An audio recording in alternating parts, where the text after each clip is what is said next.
This is our last lecture on Model Rule 1.7, conflicts of interest. If you're one of my students and you've gone through them in order, you must be exhausted. And I should have warned you that it doesn't get more interesting as we go through the stuff. It's actually probably most interesting at the beginning and gets a kind of less interesting and more repetitive as we go on. But this is the last part, and then we still have some conflicts rules to talk about after this, but they're going to be about different types of things and about more and jump around between different types of scenarios. So here we're talking about a rule, and we have this as a conflicts rule. Then we're going to talk about it again at the very end of the course as a standalone rule with 1.13, and we're talking about representing an organization or an entity. What a terrible graphic. I put up on the slide a generic org chart from a Google image search here that shows a typical company where you might have the management team or the executives at the top, and then let's say a finance manager and a project manager and an administration management, all the way down until you get back to the bottom where you have the people who are doing the actual manual labor, or the engineers, or the warehouse personnel and the drivers and so forth. And so my point here is not that you memorize this awful chart. I hate looking at org charts, but that you understand. I want you to look at this image for a moment and think about you're the lawyer for that organization that has a structure and a hierarchy and so forth. And this is going to present some issues for you about who is your client, and that's going to be the subject of Rule 1.13 that we do at the very end of the class course, because it's very lightly tested on the MPRE. And it also, if you think about representing a large corporation and the hierarchy of responsibility and the decision making and so forth, this raises special issues with conflicts of interest for a lawyer. So here we go. A lawyer, and by the way, this is a little bit of a longer lecture. A lawyer who represents a corporation or other organization does not, by virtue of that representation, necessarily represent any constituent or affiliated organization, such as a parent or subsidiary. So two things I want you to note right away. If you are representing a company, and so we could pick something like General Electric or Exxon, or Shell Oil, or Halliburton, or something like that, some really large conglomerate corporation, Pfizer, that does not mean that you're the lawyer for everybody who works there, right? That you have to, that you have a client-lawyer relationship with every employee of the organization. And so if you are the lawyer for the University of Houston or South Texas College of Law, that does not make you the lawyer for every student who goes there or every professor who teaches there or things like that. Instead, who's your client? The entity itself, the organization itself. Now, obviously, there's usually going to be some person near the top who's hired you as the lawyer and is kind of giving you directions on behalf of the entity as they are authorized to do. So first of all, keep that in mind, that if you represent, say, a university, it does not mean you have a lawyer-client relationship with every student there, every faculty member, every staff member in the administration, or anything like that. It's with the entity itself. Now, the constituents are part of the entity, and so this can get confusing. The other thing to keep in mind is that large corporations have subsidiaries and parents and things, parent corporations and so forth. And so if you think about like Google, that's now owned by Alphabet and so forth, and I have trouble keeping track of all the hierarchy of that, the fact that you work for one entity does not necessarily mean that you represent all the others. And I'm going to give you an example using a state university system. So at the University of Houston Law Center, let's say that you are hired to do some legal work for the University of Houston Law School or Law Center. That does, first of all, even though that's part of the state university system, it does not mean that the state of Texas is your client or that UT Austin is your client in addition to the University of Houston Law Center or Texas A&M or any of the other universities in the state system.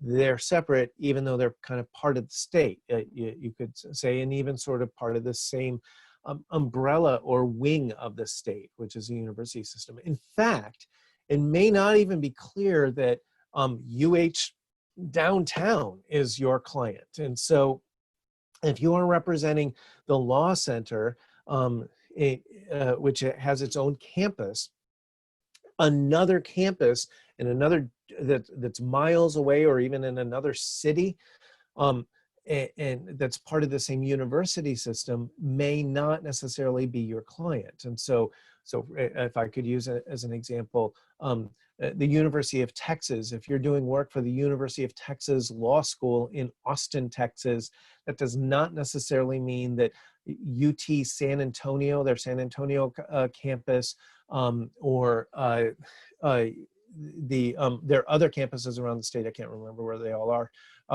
are necessarily your client equally. And so for purposes of conflicts of interest, and so now keep that in mind. Are there areas where this is unclear? Yes, there are times when this is going to be unclear.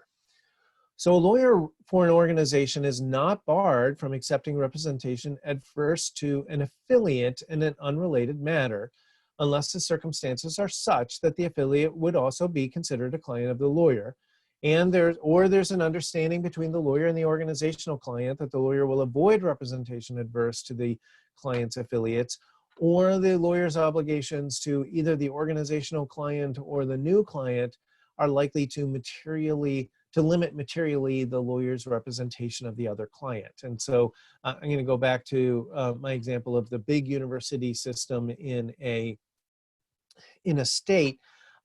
If you are representing the law school of the University of Texas, which is in Austin, Texas, and let's say you're doing legal work for them on their contract negotiations, let's say with Westlaw access in their library. So law schools typically give their students free Westlaw and Lexis accounts, and the school pays for these, right? They don't give them to the schools for free, or maybe access to Bloomberg Law and some of these other online services.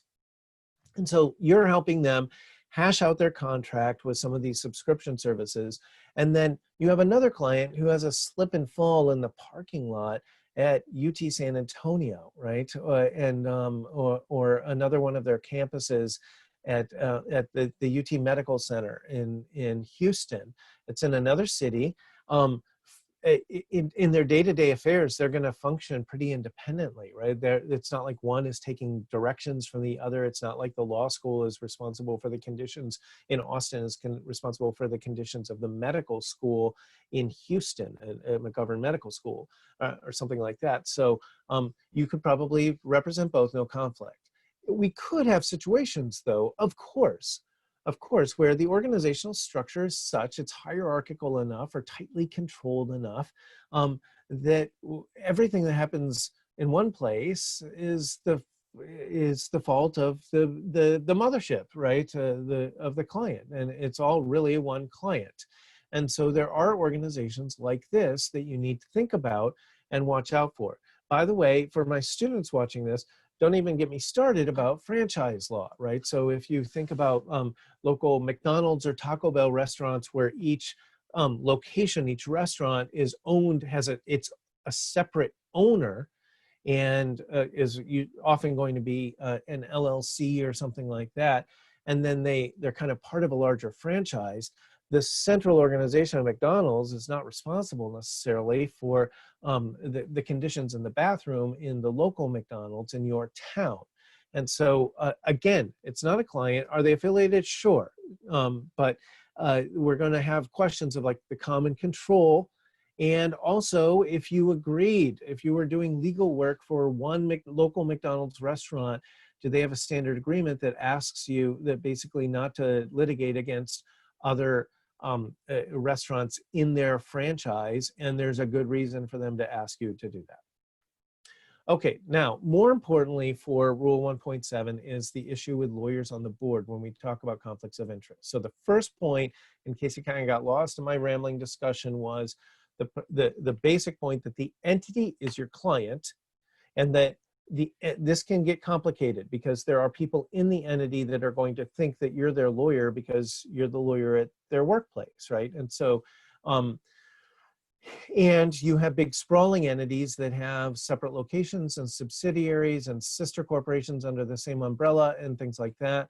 And they're not necessarily the same client for purposes of conflicts. And now we have the problem that lawyers often are asked to serve on the board of directors for their client's corporation. Very true for in-house counsel. And so in-house counsel at corporations, they're the lawyer for the corporation. They have one client, which is that corporation.